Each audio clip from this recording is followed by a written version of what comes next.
Nggak apa-apa pokoknya memang karena mungkin kebiasaan lingkungan di sana jadi ke bawah gitu kan. Baik, Mas Adik, Baik. Assalamualaikum warahmatullahi wabarakatuh. Waalaikumsalam warahmatullahi wabarakatuh kok Kak. Sehat ya Mas Adik ya? Alhamdulillah sehat kok Kak. Kak juga sehat toh? Alhamdulillah. Mas Adik, saya mau ngerepit Mas Adik nih. 5 pertanyaan aja deh ya. Karena Siap. pertanyaan tentang jodohnya saya hapus. Aduh, bebas. Ya, nih. Pertanyaan pertama. Pertama kena bire, merasa dibuang atau merasa ditantang? Pertama kena bire merasa ditantang. Kedua, PKN STAN untuk Kementerian Keuangan atau untuk keuangan kementerian? Pekan stand untuk kementerian untuk keuangan kementerian. Oke. 3, orang asli Papua didampingi atau dilepas saja, diberi kepercayaan? Orang Papua OAP diberi kepercayaan. Keempat, minterin satker atau mencari bibit calon mahasiswa STAN? Minterin satker atau Stan. Kalau menteri satker udah wajib tuh. Jadi cari yang tambahannya. Cari bibit stan. Ya, oke. Nomor 5 nih. Kalau meninggalkan Nabire, lega atau bakal terkenang? Bakal terkenang. Bakal terkenang. Iya, boleh. Kita bahas satu-satu ya. Jadi gimana nih pas Ya, dapat Kak. ke Nabire itu? Merasa ditantang gitu ya? Ya jelas merasa ditantang pokoknya. Karena memang eh, pertama kan perbedaan budaya kali ya. Jadi Hmm. biasa mungkin hidup di Jawa gitu kan, terus tiba-tiba ke Papua yang nggak pernah tahu bagaimana kultur budayanya kan, kayak gitu. Apalagi kan eh, apa namanya stigmanya tuh di luaran sana, di luaran Papua itu, terutama di Jawa itu kan negatif gitu kan. Jadi Hmm. akhirnya tuh kayak wah kok di sana begitu ya, bener atau enggak? Jadi ya kayak ada ngeri-ngeri sedap gitu kan. Hmm. Nah, tapi ya itu tadi dari situ kita tahu bahwasanya dimanapun kita berada, ya kan, apapun yang dikasih oleh negara kepada kita ya mau ngomong kita harus ke sana, kita harus ambil jalan itu kayak gitu loh. Jadi nggak cuma saya sih, tapi saya yakin semua teman-teman juga pasti merasakan hal itu gitu. Jadi ketika mereka ditempatkan di tempat yang jauh, di dalam hal jauh dari keluarga, pasti mereka nggak mungkin merasa dibuang. Karena kalau Hmm. yang namanya merasa dibuang, pasti nggak ada gunanya gitu loh. Nanti kan sesuatu yang dibuang itu pasti nggak ada manfaatnya kan gitu. Nah, Hmm. sedangkan kita ketika ditempatkan di apa namanya daerah yang jauh, kita pasti bermanfaat. Contohnya gini, teman-teman Prodip nih yang angkatan saya atau yang lainnya lah semuanya, ketika ditempatkan Papua, mereka menjadi andalan di KPP-nya masing-masing seperti itu. Jadi bukan dibuang, tapi lebih bermanfaat di sana. Hanya saja ujiannya beda-beda. Di Jawa Hmm. ujiannya mungkin seperti Banyak. ini, di Hmm. Papua ujiannya seperti ini. Nah, itulah tantangan kita masing-masing. Dan segala tantangan itu pasti ada trik apa ya? Ada trikinya. Karena nggak semua apa sesuatu yang dibawa yang di Jawa bisa dibawa ke Nabire atau sebaliknya. Karena penyelesaiannya itu beda-beda seperti itu. Jadi tantangan tersendiri bagi kita yang terutama yang terbiasa hidup di Jawa. Menurut saya itu tantangan. Siap.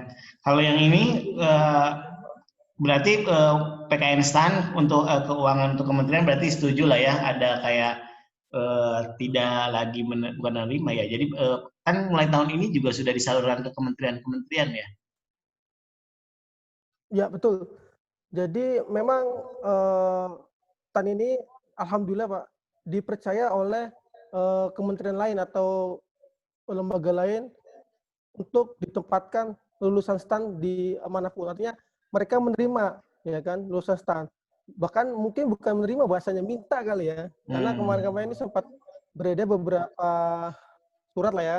permintaan untuk anak stan untuk ditempatkan di lembaganya seperti itu. Jadi menurut saya ya PKST untuk keuangan kementerian seperti itu. Artinya apa? Artinya kita lulusan stan ini dibutuhkan oleh semua kementerian, yang mana belum tentu di tempat lain juga yang tempat lain itu artinya belum tentu seperti stan gitu loh. Artinya kan orang tuh nyari kita, bukan kita nyari orang. Kasarnya kan gitulah kalau bahasa kasarannya kayak gitu, Pak Oka.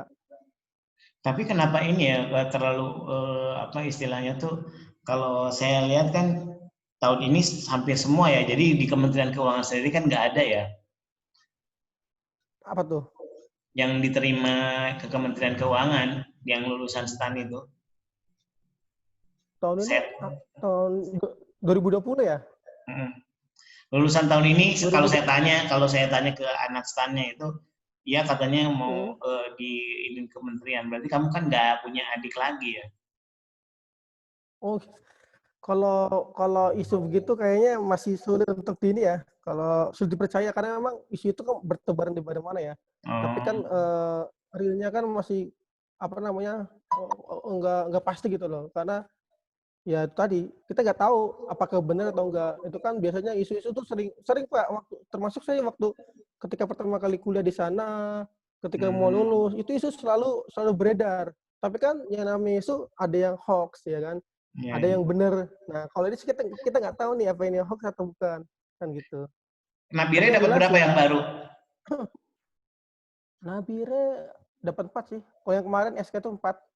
Tapi cowok Berarti semua sayangnya. kamu siap-siap siap-siap beres-beres koper.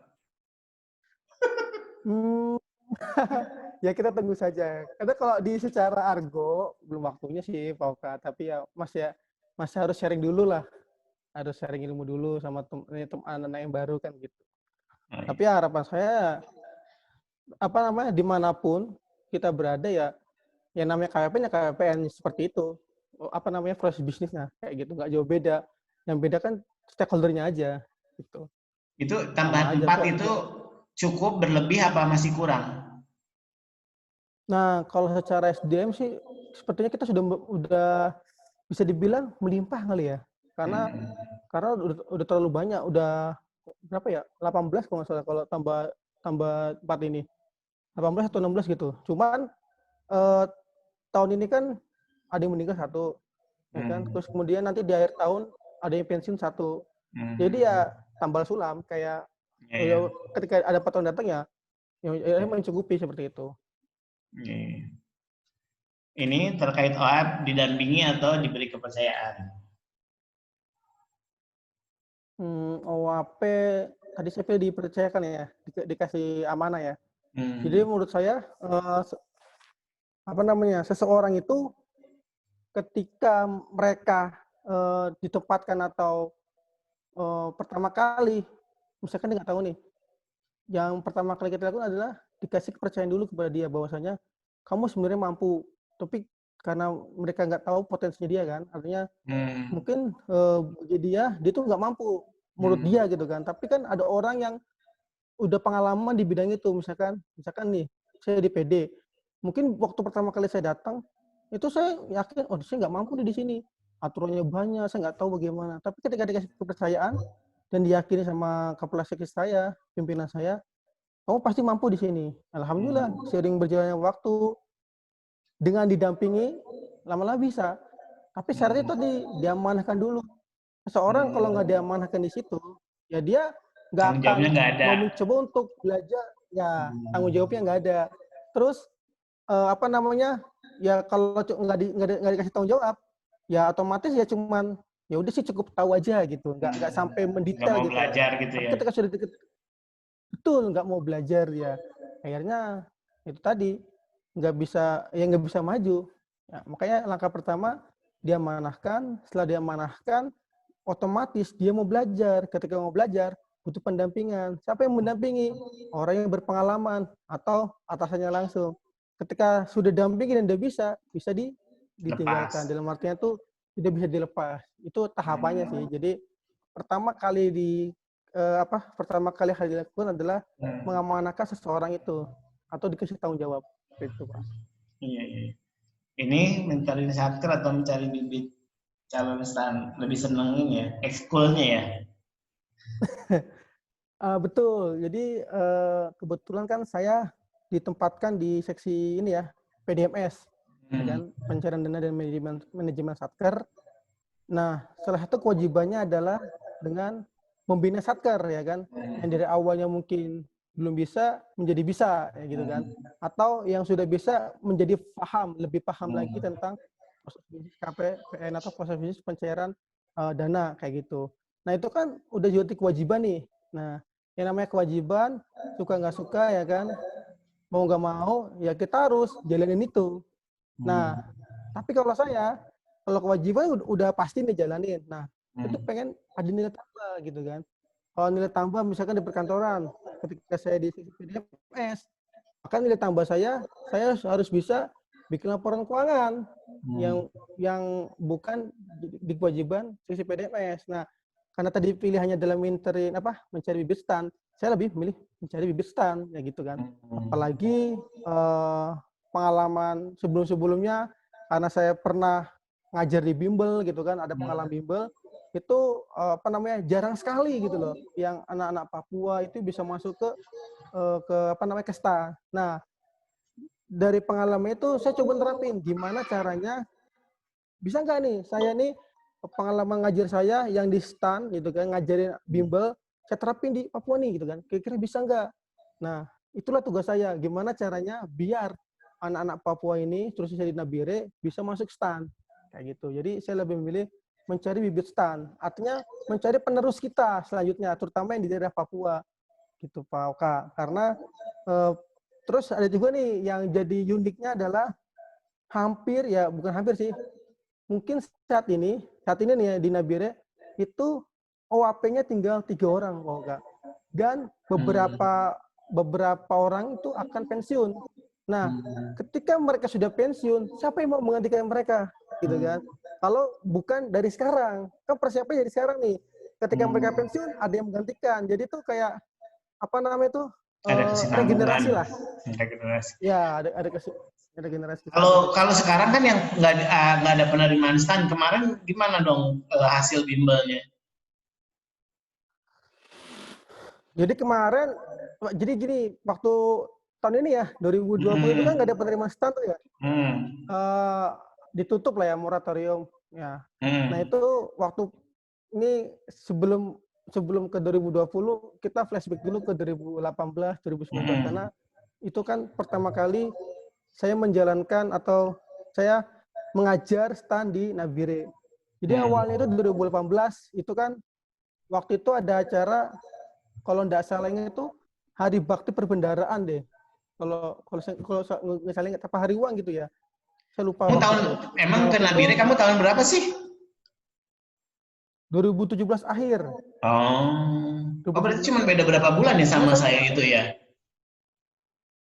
Ya, saya kalau kan masih kurang tahu tuh. Aku kan bulan Maret, bulan Juni 2018. Oh, berarti iya, cuma berarti kan kamu sama Pak Iwan cuma 6 bulan kan?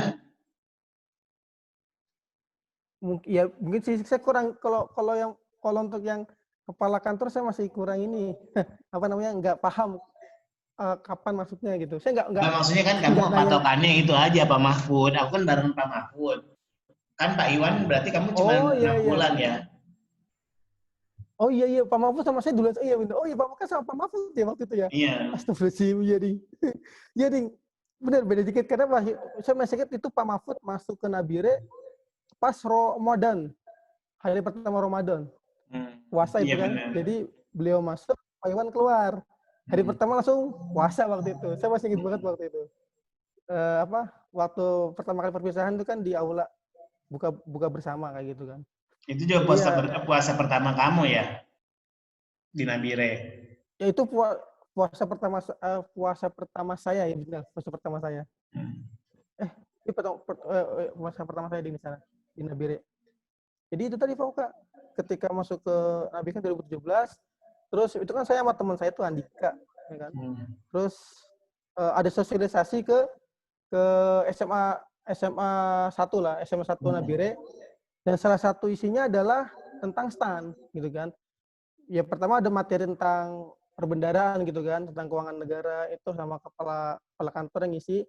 Nah, setelah itu materi STAN. Nah, waktu itu tuh gimana caranya ini STAN ini bisa menjual ke anak-anak SMA. Karena mereka itu ketika mendengar STAN, jadi sebelum saya sosialisasi itu saya tahu saya kasih minta pendapat ke teman-teman anak SMA ini, gimana menurut kamu tentang STAN? Dan mereka itu ternyata berpikiran yang di luar dugaan, Pak Oka. Ada yang bilang harus yang tinggi gitu kan, padahal kan yang tinggi cuman bea cukai kan gitu.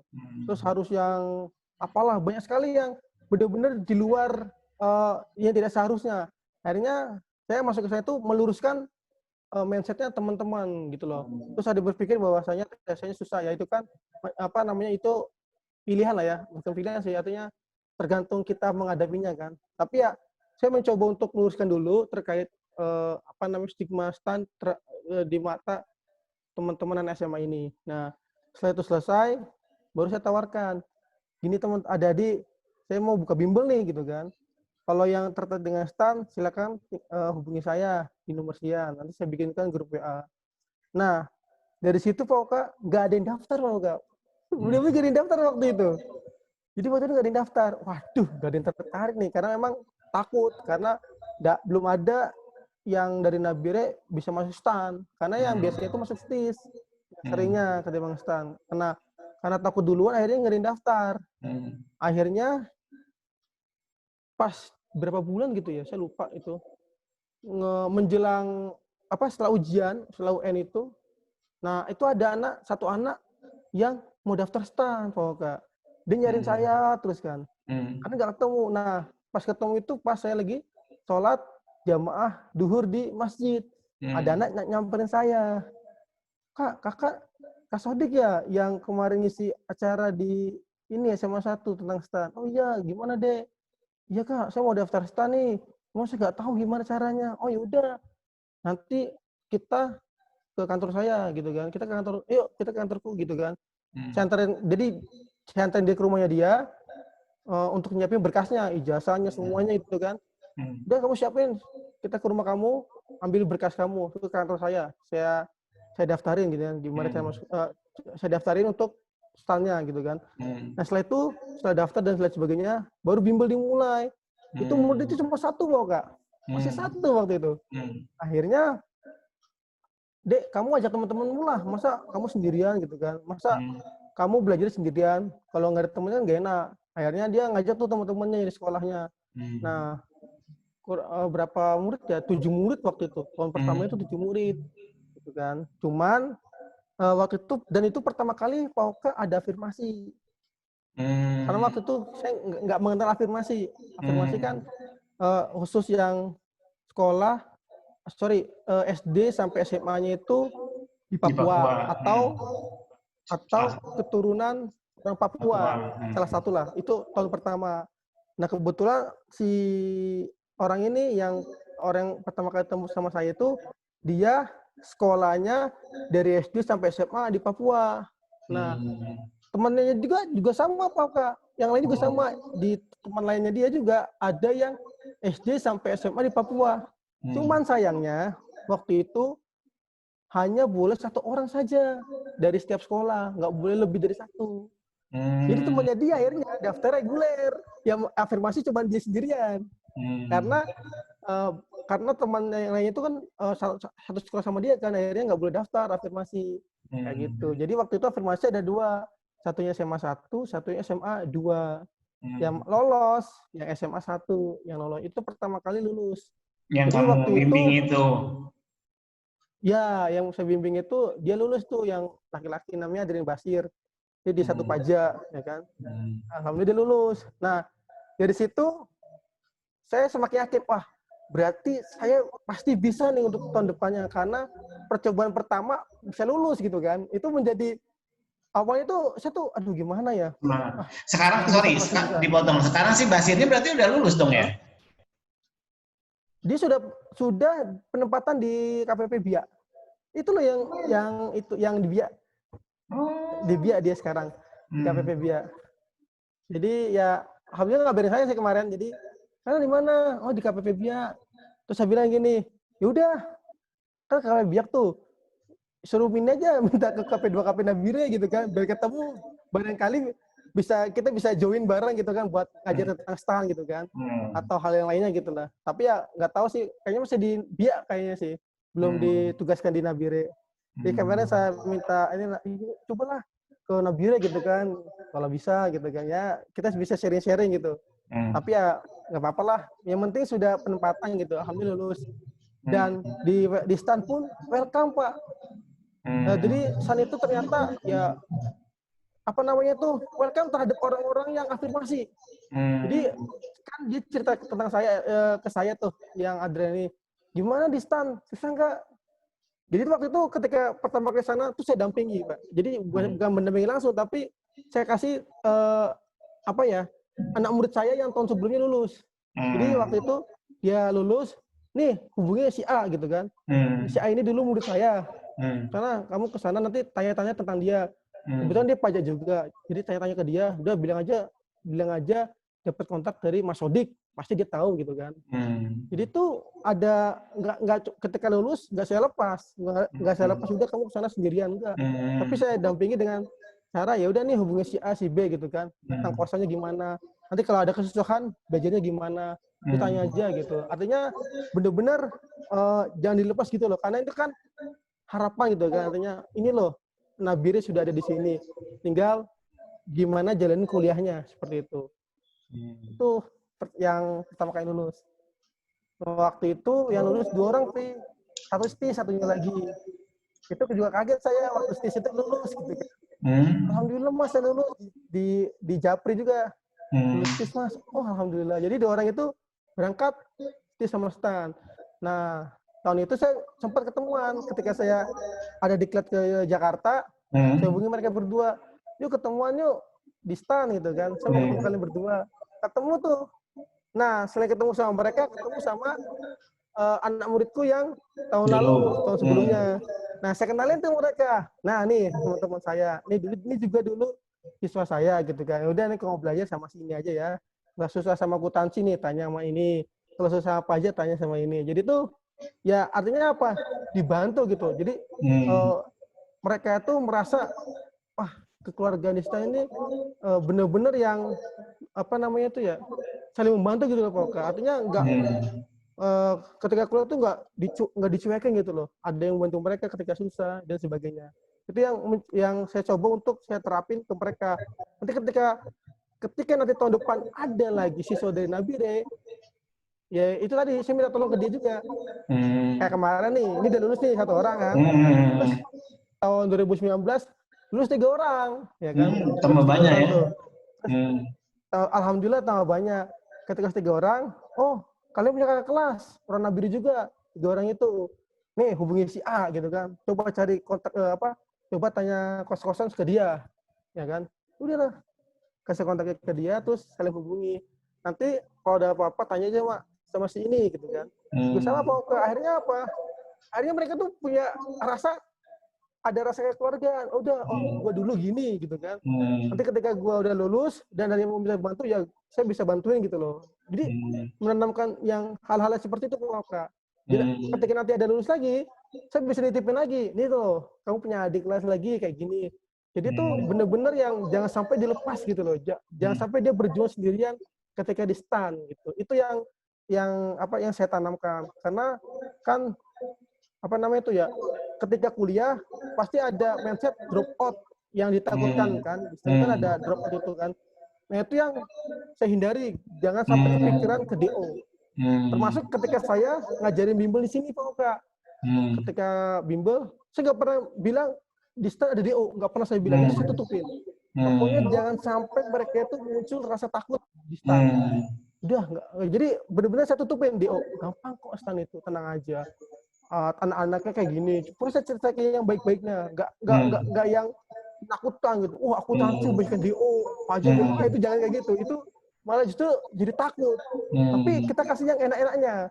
biar mereka tuh ada motivasi kayak gitu. Akhirnya tahun 2020 alhamdulillah Pak, makin banyak yang daftar bimbel waktu itu. Akhirnya makin kesini makin banyak tuh, makin orang makin tahu di sini ada bimbel gitu kan. Akhirnya secara nggak langsung, bahkan sebelum waktunya sudah datang ke kantor saya, ke PPN gitu kan. Mas, bimbel udah buka belum? Oh, belum buka deh, nanti mungkin awal bulan ini gitu kan. Nanti saya buka, soalnya masih terlalu lama gitu kan. Akhirnya itu lama-kelamaan ketika saya coba untuk sosialisasi lagi, responnya banyak, bahkan lebih banyak dari tahun sebelumnya. Sampai bisa ngadain tryout itu Pak. Saya kaget waktu itu. Itu pertama kali saya tryout nasional yang jumlahnya paling banyak di Nabire. Bahkan bisa menyeleksi. Jadi kan waktu itu kuotanya 40. Ya kan? Terus kelebihan tuh. Wah, kelebihan nih. Akhirnya yang lebih itu ya udah. Saya anggap nanti udah gelombang 2 gitu kan. Itu sampai bisa ngelakuin hal itu loh. Itu wah, alhamdulillah berarti sudah ada yang tahu nih tentang stand di sini. Nah, akhirnya ya itu tadi setelah berjalan beberapa bulan untuk bimbel, nggak buka gitu kan. Akhirnya ya udah nggak buka gimana nih? Ya sudah deh, kalau gitu ya saya alihkan aja. Dek, kalau nggak buka, kakak punya pilihan lagi nih. Apa itu Kak? STIS. Nah, dia juga nggak tahu tentang STIS. Ya udah, kebetulan saya punya bukunya, saya kasih pinjam nih.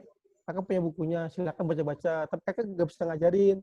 Karena kan tentu materinya berbeda antara STAN dan STIS gitu kan. Matematikanya matematika murni.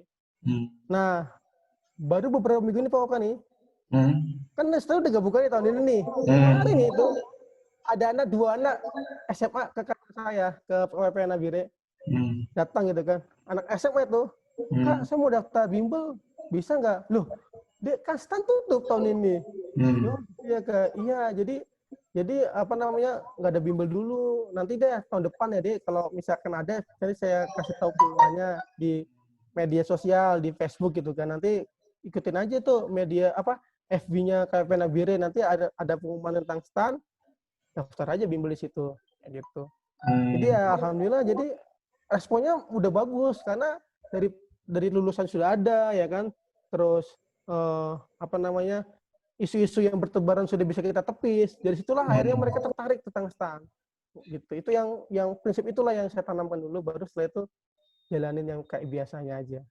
Kalau yang STIS itu kenapa nggak kerjasama gitu sama yang BPS? Jadi dulu ya itu sempat kerjasama Pak Kak tahun 2019. Jadi tapi kerjasamanya bukan dalam hal bimbelnya sih, tapi lebih ke sosialisasi. Jadi waktu itu kepala BPS manggil kita kan yang lulusan apa? Yang lulusan PTK itu dipanggilin tuh. Ayo Mas, kita bikin acara yuk, bikin sosialisasi tentang apa perguruan kedinasan nih ke sekolah. Jadi waktu itu tuh apa namanya yang ngajakin tuh BPS. Terus kita ikut ke sekolah-sekolah tuh, ke sekolah-sekolah kan, beberapa sekolah lah yang kita apa sosialisasi tentang perguruan tinggi kedinasan. Nah, cuman pas bimbelnya BPS nggak ngadain, Pauka. Jadi nggak ngadain stand doang. Karena emang kalau saya kan emang dari dulu kan udah ada gitu loh. Jadi mereka nggak ngadain. Jadi ketika ada yang daftar STIS, Kak daftar STIS gimana Kak? Apa namanya bimbelnya? Nggak ada gitu kan. Coba ditanya teman saya. Jadi mereka nggak terfasilitasi kayak gitu. Ya nggak masalah sih menurutku, karena memang kan di sini kan prioritas utamanya adalah kerja gitu kan. Kalau yang ini kan hanya nilai tambah dia lah gitu kan. Ekstrakurikuler. Betul. Ya apa nggak bisa dipaksakan harus kamu udah sosialisasi kamu harus dibimbing dong, nggak gitu konsepnya. Memang konsepnya kan cuman ini loh, ada program kedinasan yang gratis gitu loh. Yang ketika kamu lulus bisa di sini dan lain sebagainya. Itu yang pertama kali. Nah setelah itu tinggal kitanya aja mau nge-follow up atau enggak gitu.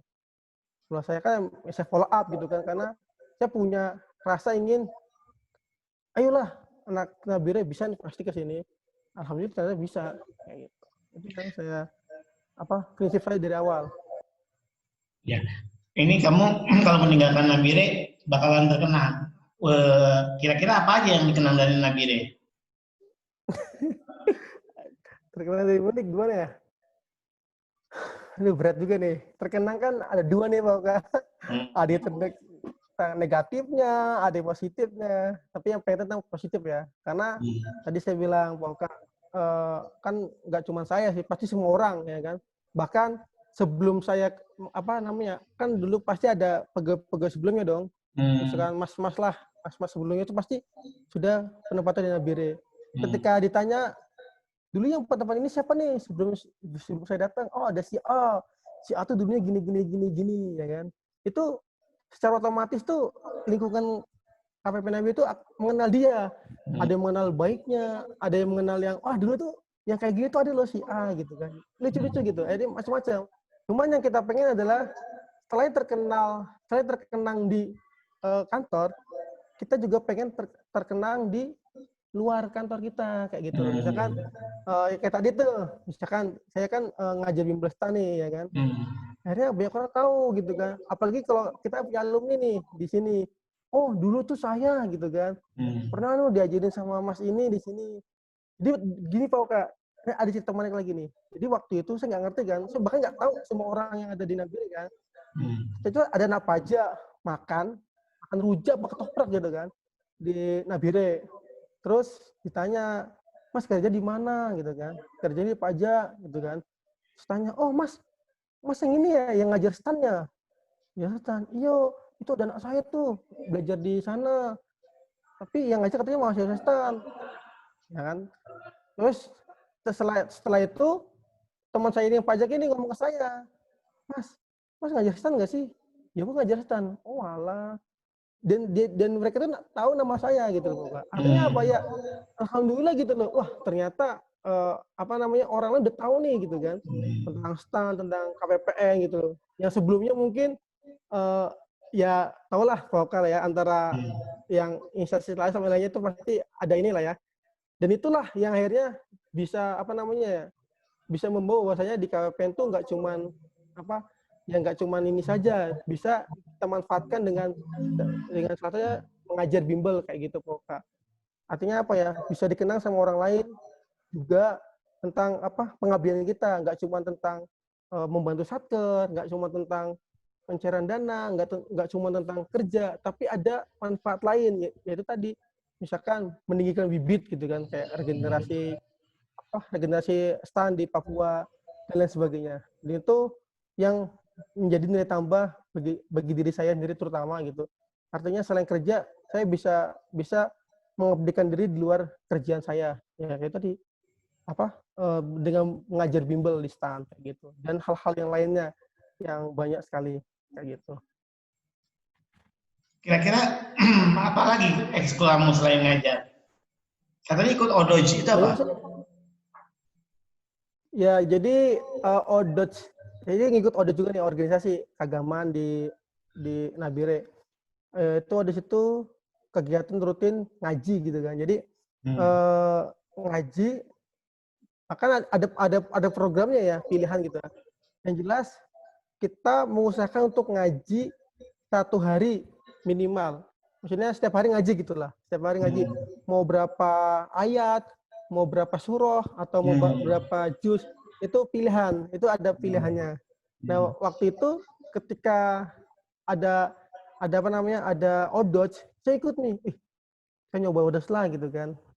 Biar saya tuh juga punya teman selain dari sisi dari sisi yang lainnya, saya juga ada teman yang keagamaan gitu loh, yang artinya nanti bisa bisa membantu saya untuk istilahnya ngingetin ya lah. ada teman semangat untuk belajar. Gimana Pak Kak? Ya ngingetin lah, saling ngingetin untuk kebaikan. Betul, ada yang ngingetin gitu Pak Kak. Itu yang pengen saya cari gitu. Artinya selain ada yang ngingetin tentang kerjaan, yang ngingetin juga kebaikan juga sama. Jadi itu saya ikut ODOJ.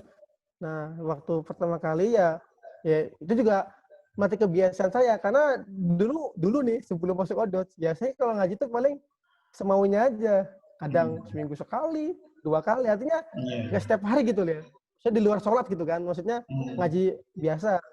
Nah, setelah masuk ODOJ ini sedikit mengubah saya Pak Oka. Jadi biasa nih ini agak buruk sih, maksudnya saya pribadi. Biasanya tuh habis subuh tidur. Karena kan kerjanya kan pagi tuh kan, pagi saya di PD gitu kan. Aduh tidur lah. Dan ininya dekat, kantornya dekat. Ya kantor juga dekat. Kalau itu ya kayaknya semuanya sama. Ya tapi ya gitu Pak Kak. Akhirnya ketika ketika ada odot, cobalah saya habis subuh nggak tidur ngaji bisa nggak ya? Akhirnya rutin tuh habis subuh paksain ngaji. Mau pas kondisi ngantuk atau enggak, udah ngaji gitu kan. Udah ngaji aja mau berapa ayat kah, pokoknya ngaji. Lama-lama kebiasaan tuh enak kok Kak. Bahkan nih pengalaman saya di Odot waktu pertama kali saya akhirnya sering baca Quran, itu kayak ngerasain tuh, wih enak banget nih gitu kan. Artinya tuh wah seru gitu kan. Akhirnya ketagihan tuh lama-lama tuh, wah masa akhirnya kayak ada peningkatan. Masa cuma baca doang sih gitu kan. Cobalah sekali-kali baca sama artinya gitu kan. Akhirnya saya tuh beli Quran yang ada terjemahannya. Jadi waktu itu masih Quran kosong, yang Arab doang. Terus akhirnya saya ganti Quran. Akhirnya saya beli Quran yang terjemahannya tuh. Jadi setelah baca, saya baca artinya gitu kan. Tapi nggak saya dalemin, cuma saya baca artinya. Jadi saya baca, saya kelingatin gitu. Artinya gini. Sama lama, kalau cuma baca arti, kayaknya kurang nih. Saya pengen ngafalin lah. Akhirnya bikin target tuh. Saya dengan caranya Ustaz Adi Hidayah gitu. Gimana caranya menghafal Quran gitu kan. Wah, saya baca lagi tuh. Saya rangkum ceramahnya gitu kan. Akhirnya lama-lama tuh ada metode untuk menghafal di diri saya gitu kan. Akhirnya mencoba menghafal tuh. Sayangnya baru 2 minggu mencoba program menghafal, dapat dua surah. Akhirnya itu tadi futu, akhirnya lepas, menghafalnya lepas. Akhirnya cuma baca doang sekarang. Jadi tuh ya Gak ampun apa-apa, gimana gitu mudah-mudahan ya nanti Allah. dikasih ini lagi, apa namanya, kesempatan. Memang paling susah tuh ini, apa namanya, kayak kalau hal-hal yang rutin gitu, pas udah, apa namanya, ada pengganggu ya, untuk on track lagi, itu tuh susah gitu, malah jadi lebih susah Susah ya. banget Pak Oga. Betul Pak Oga. Dia tuh tentu itu butuh temen yang bener-bener yang sporting banget. Karena kan menghafalkan tuh pilihan ya, nggak semua orang mengarah ke sana gitu kan. Kalau membacakan mungkin banyak lah ya, tapi kalau menghafal tuh pasti ada yang murojaahnya butuh waktu lebih gitu kan. Dan itu yang masih belum dapat gitu lah. Sebenarnya ada, cuman sayanya nih kayaknya untuk kesananya tuh, aduh kayak berat banget nih kayaknya ini. Karena waktunya harus bisa manajemen waktunya tuh harus bener-bener pas dan sesuai gitu loh. Jadi nggak bisa sembarangan, nggak bisa asal-asal ngapal tiba-tiba lagi kerja menghafal, itu nggak bisa. Bener nggak Iya, bisa, iya. bener harus ada waktu yang pas gitu loh. Itu yang sulit bagi saya yang belum saya bisa laksanain kayak gitu sih. Masih akhirnya tertunda akhirnya ngapalnya. Oke, Gitulah. Mas Wadi, karena ini gratisan ya, jadi kayaknya waktunya juga udah mau habis nih. Iya Thank you Pak. ya sudah ininya Siap. sudah mau sharing. Mudah-mudahan ini bisa bermanfaat karena kalau saya sih pribadi ya apa namanya berprinsip receh bagi kita belum tentu receh bagi orang. Siapa tahu koin berharga bagi orang ya. Mudah-mudahan apa yang bisa kita omongin bisa jadi inspirasi. Karena terus terang aja Mas Wadi itu juga menginspirasi saya ya. Waktu di Biak itu saya bikin tryout itu salah satunya dari ketika Mas Sadik bikin bimbel, oh ya kita bikin karena saya nggak ada yang mau bisa bimbel kan itu juga terkait passion ya. Jadi waktu itu kita bikin Hmm. tryout aja dan itu lumayan 2 kali kita mengadakan tryout. Baik, makasih Mas Mantap itu. Sadik. Mudah-mudahan sehat Siap. terus ya dan mudah-mudahan kalau Alhamdulillah siap memang Pak Oga. mutasi ke tempat yang lebih baik dan tetap berkarya ya. Siap Pak Assalamualaikum Oga. Siap. warahmatullahi wabarakatuh. Waalaikumsalam warahmatullahi wabarakatuh Pak Oga. Selamat malam.